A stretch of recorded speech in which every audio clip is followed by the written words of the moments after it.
មេរៀនទី11វេយ្យាករណ៍ទី1គឺចំនួនសិស្សប្រើប្រាស់ជាមួយនឹងគេហស័ព្ទ arimas ឧទាហរណ៍ Ringo ga 6 arimas មានន័យថាមានផ្លែប៉ោមចំនួន6ក្នុងការប្រើប្រាស់ចំនួនសិស្សគឺយើងអត់មានត្រូវការប្រើប្រាស់បរិស័ព្ទនៅពីក្រោយទៀតនោះទេខាងក្រោមនេះគឺជារបៀបនៃការរាប់ចំនួនសិស្សវេយ្យាករណ៍ទី2គឺទាក់ទងទៅនឹងសំណួរសិស្សយើងប្រើប្រាស់ពាក្យថា ikutsu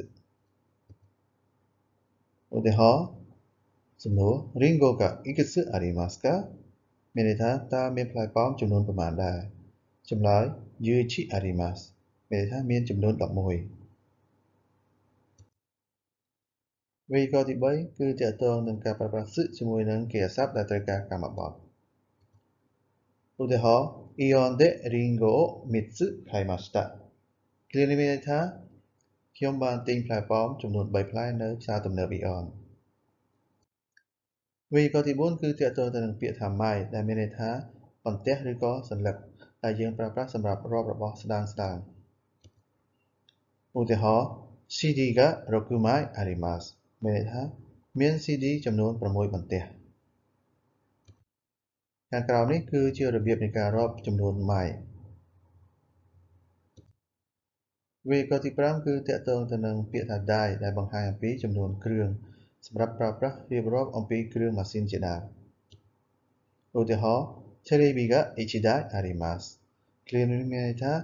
មានទូរទស្សន៍ចំនួន1គ្រឿងខាងក្រោមនេះគឺជារបៀបរាប់ចំនួន dai នៅពេលដែលយើងចង់សួររកចំនួនប៉ុន្មានបន្ទះឬក៏ចំនួនប៉ុន្មានគ្រឿងយើងប្រើពាក្យថា nanmai ឬក៏ nandai ឧទាហរណ៍ទី1 CD が何枚ありますかមានន័យថាតើមាន CD ចំនួនប៉ុន្មានបន្ទះដែរទី2 テレビを何台買いましたかមានន័យថាតើអ្នកបានទិញទូរទស្សន៍ចំនួនប៉ុន្មានគ្រឿងដែរវេយ្យាករណ៍ទី7គឺទាក់ទងទៅនឹងការចំនួនមនុស្សដែលយើងប្រើពាក្យថា nin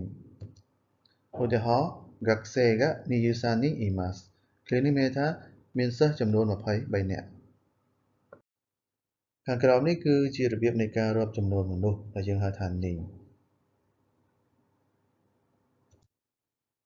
វេយ្យាករណ៍ទី8គឺជាសំណួរសួររកថាតើមានចំនួនប៉ុន្មានអ្នកដែលយើងប្រើពាក្យថា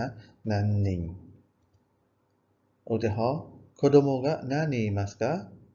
គ្រានេះមានន័យថាតើមានក្មេងចំនួនប៉ុន្មានអ្នកដែរចម្លើយ 7 人いますមានន័យថាមានចំនួន7នាក់